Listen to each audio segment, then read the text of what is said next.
I just figured I'd kind of talk about the system, the process, answer any questions, and maybe I'll tee it up by just saying a lot of people might think, well, this is Portland, it rains all the time. How are you going to dehumidify with outside air? But I'll just ask, typical indoor conditions would be, say, 80 degrees, 45% RH. Pretty typical outdoor conditions, 50 degrees and raining. Which of those airstreams has more moisture? It seems that way. Inside has more moisture. Outside, in those conditions, has less moisture.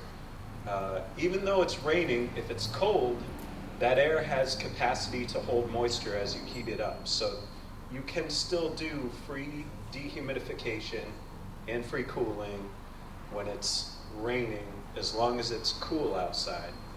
So that's kind of the premise of this thing, is for probably on a hot summer day, we're using traditional compressors. The wheel locks out. We're doing traditional cooling and dehumidification. But over 3/4 of the time, we're able to cool and dehumidify for free. And then there's times like now where we can do a little bit of free cooling and dehumidification, and we're running compressors. So I would say that despite being rainy, Portland's a pretty ideal environment for something like this.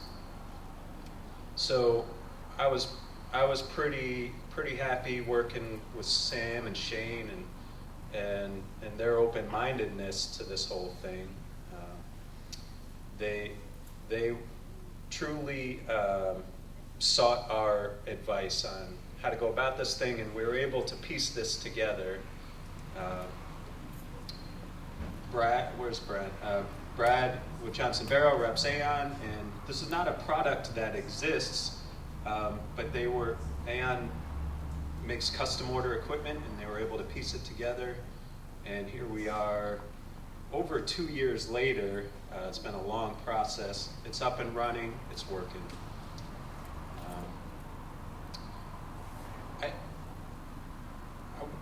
I guess I want to talk about the process a little bit. I feel like people think it's like going to the DMV or something.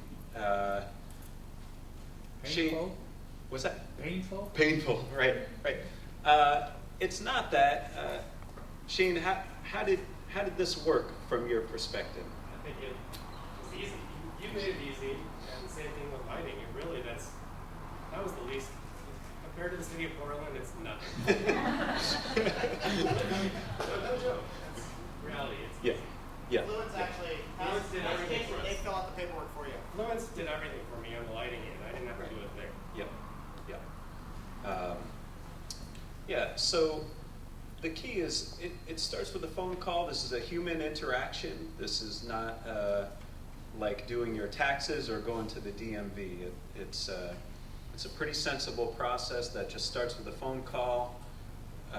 We help you technically help piece together the right system, and ultimately all this is your choice. We work with you to piece a project together that works for you. You install it, we verify it, we provide incentives. It's a pretty straightforward process. And we've got Kelson here. I saw Dougo. Where's Dougo? There's Dougo. Kelson is your guy for custom projects, East Side. Dougo is the lighting guy. A lot of you know and have worked with Doug. Let's see, is someone here from Cascade? Yes, yeah, okay, big representation. Any of those Cascade people can help you west side of the river. It's a pretty straightforward process. How stable is the power grid, or do you have to invest heavily in backup? That's a good question. So that brings up a good point. why are we doing this, right? Why pay you to save this energy? And it's ultimately your money that we're paying you with. What would we otherwise do with your money? We would build more power plants, right? And that's pretty expensive. Which seems cheaper, funding some energy efficiency or Well, building some I power understand, plants? I was just curious how stable the current grid is, and do you have to invest in power backup systems so that, because if that compressor system or that dehumidifier system goes down, there's Yeah. damage. Right. I would say that of all the customers we've worked with, I've never seen a backup generator. I come from New York. Most customers there have backup generators. There's not really a need for it. Have you experienced any meaningful power interruptions? I was just telling Jesse, like 2 weeks ago, we had power go off for 20 minutes. And I was 20 like, minutes. oh shit, did my electrical engineer account for this? And Kate actually texted me the same thing later that night, because he saw the little spike. Yeah. In 5 years, we had it go on for half an hour. We had Yeah, our system yeah. designed at Eco, electricity-wise, we had it designed so we were set to plug a generator in, so instead of the capital cost of a generator, we called United Rentals and gave them a credit card and put a retainer down, so if we ever had a significant power outage and we felt we needed to trigger, they would show up with a semi that's got a generator on the back of it and all the fuel we needed, and it would hook right up, done deal, and we never had to trigger it. And that retainer's a lot cheaper than buying that generator. What about renewable energy stuff like heavy-duty solar panels to return some of the energy that you're expending? Yeah, that's an option. That's something we see people doing. I'm a pragmatic person, and my approach to things like this is efficiency is no more or less valuable than renewable generation.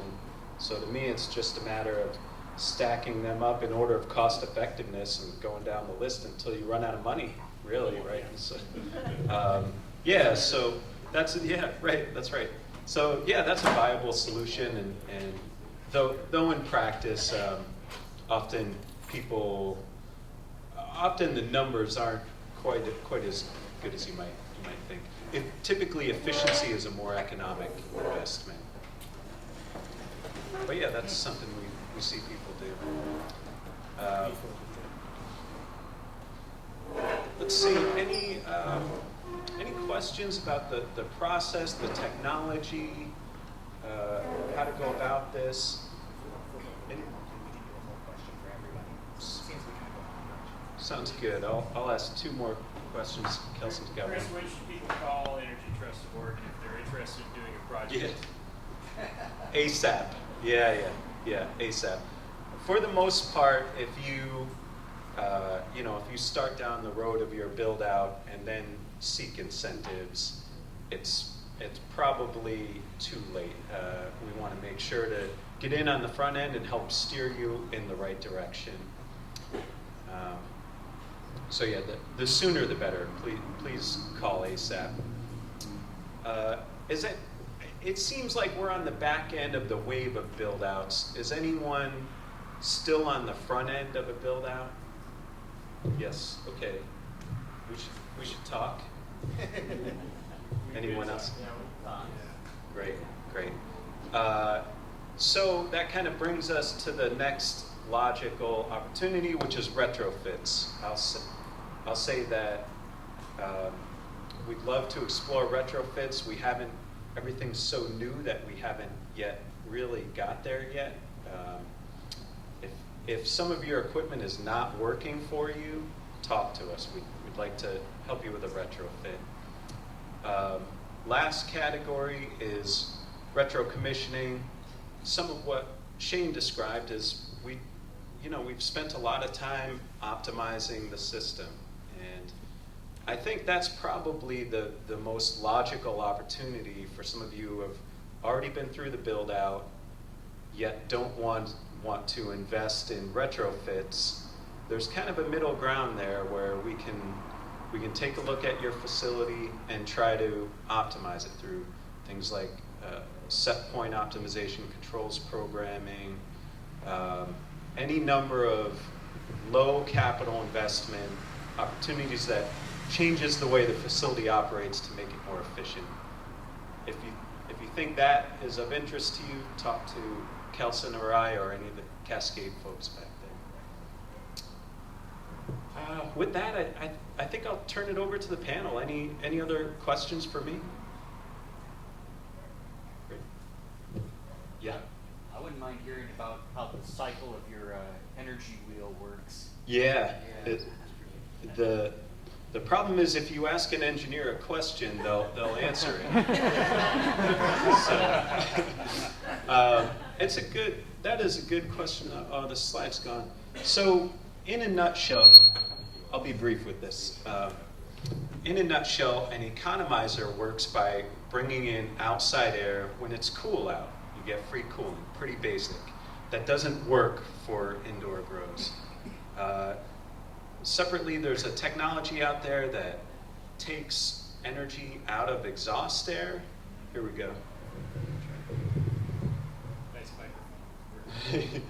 So energy recovery ventilators take energy typically out of exhaust air because most buildings exhaust air and then bring in fresh air to make up for it because people need fresh air for ventilation.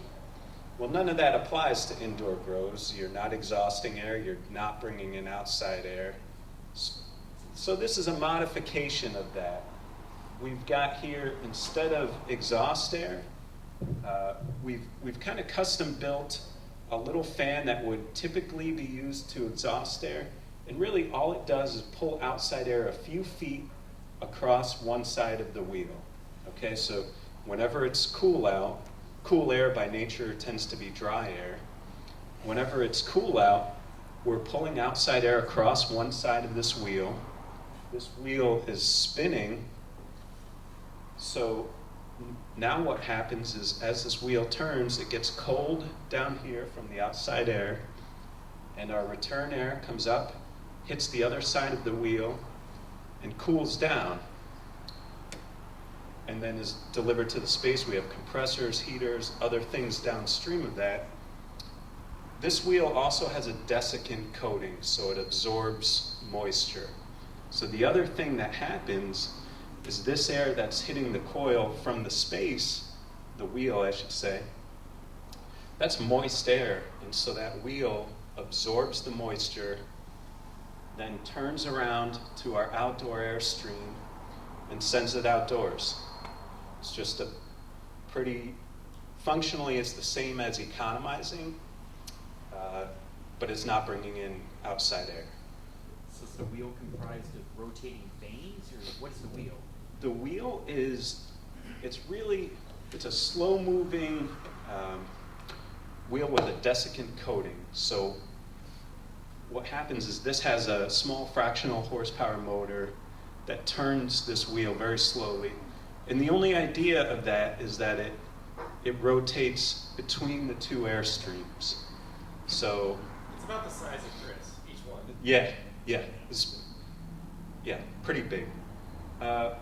But essentially, it's a heat exchanger and a moisture exchanger. Pulls the heat and moisture out of the return air, dumps it into the outside air. When it's cool out. When it's hot out, we just shut it off. And that exhaust fan also is a modulating fan, so we speed that up as humidity levels climb. We'll bring that fan on and Right. run it Yeah. higher, so we can modulate that exhaust fan and bring it down to save energy across that wheel. Good point. I mean, it's not an all or nothing. It's not binary. So if it's really cold out, we only need a little bit of that capacity, so we slow this fan way down. And back to what Shane said, you need controls. You can't do this without controls. And we put VFDs on both fans too. So with the VFDs, with the controls, we can do whatever we want with this, just really fine tune it. Is that fairly clear? What kind of CFM exchange are you talking? Oh, let's see, these are 20 tons, 400 CFM a ton. So we're talking, what's that, 8,000 CFM a piece, roughly? That's a lot of air exchange. It's a lot of air exchange. Though we run them slower. This system works better just slowed down. We've spent some time getting it just nice and stable, slow. You don't want to make any rapid changes with a system like So you're this. not looking at exchanging all of the air inside the room that you're growing in. You're kind of looking at a slow exchange to keep the humidity and the temperature at a stable. Right. Right. That's right. And that's per unit. That's 8,000 times 5 units. So it's potentially a lot of air exchange, though Yeah. we've slowed it all down. Any other questions? Okay. Chris, what are we running those fans at right now? What's the flat Well, this graphic has them at 70, but we've since dialed that back, so we're at no more than 45 right now. And then at night, they slow down even further. The idea being there's just less or practically no heat gain at night. Lights are off, so we slow it right down. That way we dehumidify while providing minimal cooling, because at night there's just not a lot of heat into the space that you need to reject. Question for you, actually. Since you're running one room, are you running your day cycle at night? No, daytime. Why not? This is more efficient. At nighttime, it's more humid. Actually, this would be better in the daytime. You know, you wake up, it's a nice day, and it start off with 60% humidity. The sun comes out for an hour, it's dropped down to 25%. And it's, what Chris can explain this better, but it's enthalpy, the energy in the air. If that is greater inside than outside, it's going to turn on. If it's greater outside than inside, it's not going to turn on. So it's a relative measure of humidity and temperature. Though the point is a valid one, relative humidity is higher at night, but with the absolute tends to be, the enthalpy tends to be lower. I try to work with people where they're at, and asking you to run at night didn't seem like a reasonable We're not request. there yet. It So, may be an option in the future, but- though it would save energy, yeah. Which may be countered by, you've got labor potential, yeah. This goes back to corporate culture, though. Yeah. So it's Yeah. you're feeding one to take away from another.